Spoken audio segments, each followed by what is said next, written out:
반갑습니다. 골든마우스 인사드립니다. 부동산 매매가 줄어들면서요, 부동산 관련 업종들 같은 경우는 더욱 어려움에 처할 수밖에 없는데요. 최근 들어서 부동산 가격이 약세에 빠지면서 주택 매매 거래량마저 급감하면서 거래 절벽이 이어지고 있는데요.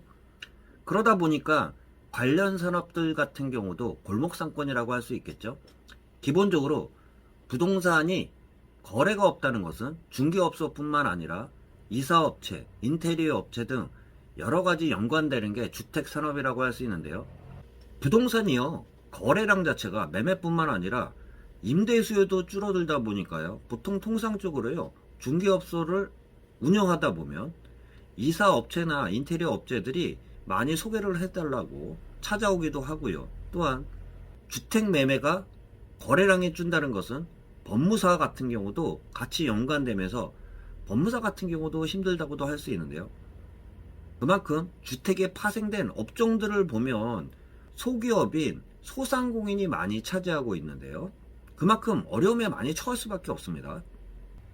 11월 30일 국토교통부에 따르면요, 올해 1월부터 10월까지 전국주택 매매량 같은 경우가 약 44만 건으로 지난해 같은 기간 대비 49.7%, 약 반토막 났다고 할 수 있습니다. 그만큼 거래 절벽이 이어지면서 부동산 같은 경우도요, 개업하는 사람보다 휴폐업하는 사람들이 역대 가장 많은 그러한 사태가 일어나고 있는데요. 부동산을 하다 보면 거래가 이어지면요, 거기에 따라 이사를 하고요, 그러면 이사업체의 수요들도 따르면서 관련 업종들도 같이 동반돼서 먹고 사는 그러한 구조가 되어 있습니다. 또한 인테리어 같은 경우는요, 매매를 하면은 입주하기 전에 다시 집을 고치고 입주하는 경우들이 있는데요. 그럴 수밖에 없는 게 짐들이 많이 있는 상태에서는 대규모 인테리어를 하기가 쉽지 않은 상황이기 때문에 매매를 한 상태에서 잔금 치르고 입주하기 전에 인테리어를 하게 되었는데요. 대부분 인테리어 큰 업체 말고 골목상권이라고 할 수 있는 아파트 단지 내에 있는 인테리어 업자들이나 주택 가운데에 있는 인테리어 업자 같은 경우도 그만큼 인테리어하는 수도 그만큼 줄어들 수밖에 없습니다. 최근 들어서는요, 부동산 가격이 떨어지기 때문에 인테리어는 고사하고요, 웬만해서는 최소한의 고치고 사용하려는 그러한 영향들이 크다고도 할 수 있습니다. 부동산 가격이 하락하고 있지만, 그렇지만 거기에 더 부채질해서 심리들을 악화시키는 그런 그 뉴스들이나 그런 기사들도 많이 따르고 있는데요. 그러다 보니까 부동산 매수하는 그러한 수요 같은 경우도 더더욱 급감을 하면서 거래량 자체는 굉장히 많이 말랐다고 할 수 있는데요.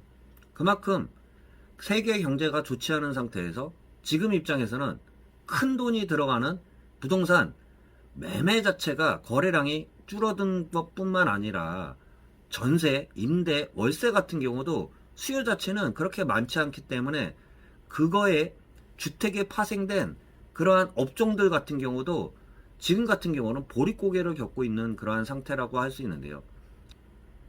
거기에 따라 그 파생 업종 같은 경우는 최근 보릿고개를 겪고 있는 그러한 상태라는 말씀 드려보면서 오히려 IMF나 코로나가 정점에 이뤘을 때보다 지금은 정중동인 상황이면서 주변에 최근 송년회를 하다 보면 주변 업종 그 관련된 사장님들과 이야기를 하다 보면 최근과 같이 그렇게 조용한 때가 별로 없었다는 그런 한탄들을 하시는데요. 부동산이 하락을 하면은 거기에 따라서 제반 업종 같은 경우도 큰 타격을 받을 수 있는 그러한 구조들이 골목상권이라고 할 수 있는 업종, 관련 업종들 같은 경우는 더더욱 어려움에 처해 있는 그러한 상황이라는 말씀 좀 드려볼 수 있습니다. 참고하시길 바라면서 영상 마치도록 하겠습니다. 골든마우스였습니다.